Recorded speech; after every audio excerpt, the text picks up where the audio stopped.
Todos los santos, por E. Dennett. Le ruego que Él les conceda a ustedes que sean capaces de comprender con todos los santos cuál es la anchura, la longitud, la altura y la profundidad. Efesios 3, 16 al 18. Existen dos maneras en las que podemos caer en el sectarismo. La primera es adoptar una plataforma explícitamente sectaria al asociarnos con creyentes cuyo vínculo es, según ellos mismos afirman, un acuerdo común sobre puntos doctrinales o de gobierno eclesiástico. La segunda ocurre cuando, aun profesando seguir los principios de la Iglesia de Dios, nos volvemos sectarios en espíritu al limitar nuestros pensamientos, intereses y afectos solo a aquellos con quienes nos encontramos en comunión. En ambos casos perdemos completamente de vista el pensamiento de Dios. Algunos ejemplos de las Escrituras nos ayudarán a entender y confirmar esta verdad.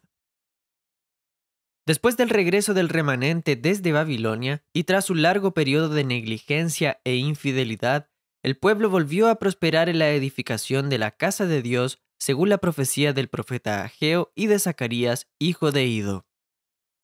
Entonces, los israelitas, los sacerdotes, los levitas y los demás desterrados se reunieron y celebraron con júbilo la dedicación de esta casa de Dios.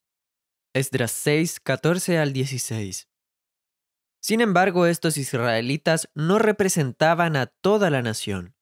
Eran un pequeño y débil remanente, formado principalmente por miembros de las tribus de Judá y Benjamín, junto con sacerdotes y levitas. En ese momento podrían haberse sentido tentados a excluir a sus hermanos que no habían respondido al edicto de Ciro ni se habían unido a ellos en el regreso a la tierra de sus padres. Estos últimos habían preferido permanecer en Babilonia, aunque como cautivos, eligiendo la comodidad en lugar de enfrentar las aflicciones y peligros del camino, como lo habían hecho aquellos cuyo espíritu Dios había movido, Esdras 1:5, para el viaje de regreso y para habitar en una tierra dominada por sus enemigos. El remanente podría haber juzgado severamente. ¿No han perdido estos su lugar y su derecho dentro del pueblo de Dios? Sin embargo, este remanente, pobre y débil como era, e independientemente de cuál fuera su condición, discernía cuál era el pensamiento de Dios. Y en consecuencia lo demostró en la dedicación del templo. Entre los sacrificios ofrecidos aquel día, presentaron como ofrenda por el pecado por todo Israel 12 machos cabríos conforme al número de las tribus de Israel. Esdras 6:17. El corazón de Dios abrazaba a todos los hijos de Israel, pues no los había elegido por sus méritos, sino por su amor y su fidelidad al juramento hecho a sus padres. Deuteronomio 7, 7 al 8. Por lo tanto, ellos seguían siendo su pueblo, independientemente de su infidelidad y del lugar en el que se encontraban dispersos. De esta forma, en verdadera comunión con el corazón de Dios, todo Israel estuvo representado en la ofrenda por el pecado de ese día.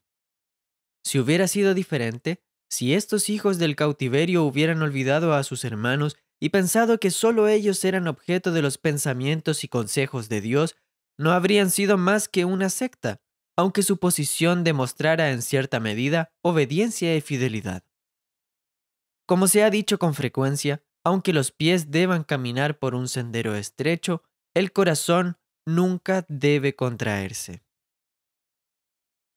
Pasamos ahora a otra escena significativa, esta vez en los días de Elías.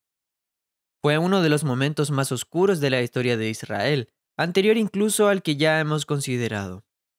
Bajo el reino de Acab, quien permitió que su esposa Jezabel enseñara y sedujera a los siervos de Dios para cometer fornicación y ofrecer sacrificios a los ídolos, Apocalipsis 2:20, Israel había caído en plena apostasía.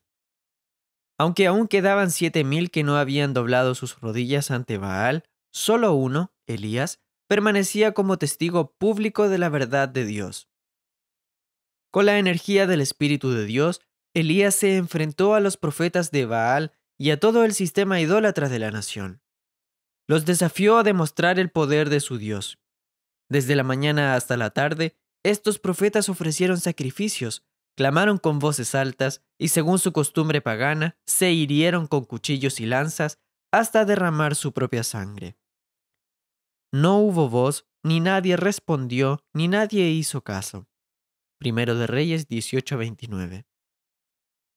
Entonces llegó el turno de Elías. Estaba solo, conviene subrayarlo, solo en cuanto al testimonio público. Lo rodeaban tanto los indecisos, vacilando entre dos opiniones, como los apóstatas declarados. Su primer acto fue significativo. Reparó el altar del Señor que había sido derribado, porque el estado del altar reflejaba el estado espiritual del pueblo. Y notemos con atención lo que hizo. Elías tomó 12 piedras conforme al número de las tribus de los hijos de Jacob, a quien había venido la palabra del Señor diciendo: Israel será tu nombre. Con las piedras edificó un altar en el nombre del Señor. Primero de Reyes 18, 31 al 32. En aquel momento crítico, cuando Elías enfrentaba la más profunda oscuridad espiritual de Israel, hubiera sido fácil caer en la desesperación, algo que de hecho le sucedió más tarde. Pero en ese instante crucial, mientras se enfrentaba al enemigo y era sostenido por el poder del Espíritu Santo, Elías fue capaz de descansar en Dios y en su fidelidad, reconociendo en su corazón y en su fe a las 12 tribus de Israel. El hombre de fe no renuncia a lo que Dios no ha renunciado. Aunque haya rebelión, división o apostasía, el siervo fiel seguirá reconociendo a todo el pueblo de Dios. Se mueve dentro del círculo de los pensamientos de Dios, y si por algún motivo se encerrara en uno más estrecho, aunque fuese a regañadientes, su experiencia se volvería sectaria. Y es importante añadir esto: no hay lugar para el desaliento, ni siquiera en tiempos de gran confusión y alejamiento de la verdad, mientras permanezcamos en comunión con el corazón de Dios respecto a todo su pueblo. Su triste condición, lejos de llevarnos al abatimiento, se convertirá en motivo de continuo ministerio en su favor, ya sea en el trabajo, en la oración o en ambos. Tomemos otro ejemplo.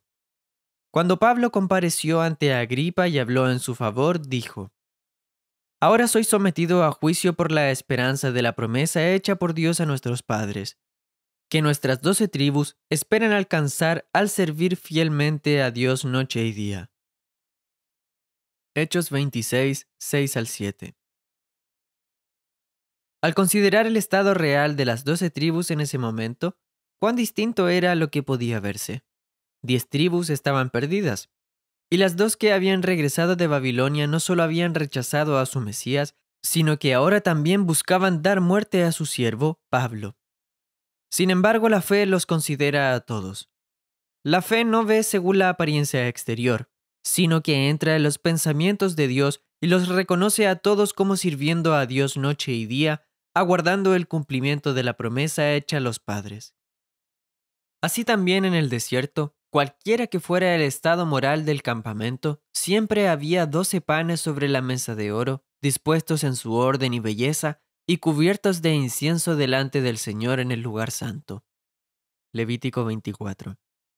Así es como la fe entra en los pensamientos y propósitos de Dios, y los ve tal como Él los ve. Ahora veamos el pasaje bíblico que encabeza este artículo, donde se ilustra el mismo principio.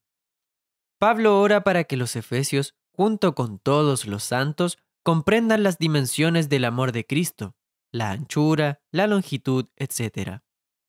Quizás podía haber un alejamiento de la verdad. Todos los de Asia podrían haberlo abandonado. Demas podría haberlo desamparado amando más este mundo. Los corintios podrían estar a punto de rechazar su autoridad apostólica. Pero a pesar de todo, Pablo no puede, pues está en comunión con el corazón de Dios, excluir a ningún santo de Dios en su oración. Él expresa sus deseos, engendrados y expresados en el poder del Espíritu Santo y derramados ante el Padre de nuestro Señor Jesucristo en oración por todos los santos. Dios mismo incluye en su corazón amoroso a todos sus hijos, deseando que éstos crezcan y progresen, por medio de su perpetuo ministerio de ternura y gracia, y por eso el apóstol hace lo mismo. La lección es clara. También nosotros debemos incluir a todos los santos en nuestros afectos y oraciones. En un tiempo como el presente en el que hay tanta tentación hacia la estrechez, se vuelve aún más necesario aplicarlo. Pero hay que notar con cuidado. Lo que se ensancha es el corazón, no el camino. En esto, como en todo, Cristo es nuestro modelo. Si hemos de amarnos unos a otros como Él nos ha amado, Juan 15:12, también debemos andar como Él anduvo, Primera de Juan 2:6. Que estas dos cosas se manifiesten cada vez más en nosotros para la gloria del bendito nombre de nuestro Señor y Salvador.